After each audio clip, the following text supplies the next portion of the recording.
Tape, kumpirmadong magbabalik sa paggawa ng shows. Tape will back stronger and with more creative, innovative ideas. Kinumpirma mismo ng legal counsel ng television and production exponent na si Attorney Maggie Abraham Garduque na malapit nang bumalik ang production company na pagmamay-ari ng Halosos family. Pamumunuan pa rin ni Romeo Halosos Jr. ang Tape Incorporated pero nagkaroon daw ng restructuring sa administration at production. Ang focus daw nila ngayon ay makabuo ng mas maganda at mas exciting na show, hindi lang sa television kundi pati online. May naririnig din noon na posibleng magka-show ang Tape sa GMA7 dahil okay pa rin daw ang kanilang relasyon. May narinig din na pag-uusap sa All TV pero wala pang kumpirmasyon nito.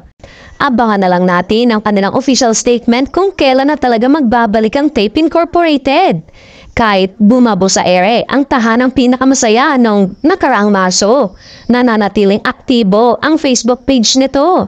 At noong isang araw, ibinalita ng tahanang pinakamasaya, Tape Incorporated is finally coming. Mahami naman na kasing platform kaya we'll never run out of them. Pagandahan na lang talaga at matinding paghihikayat sa target market nila at pag-create ng broader base.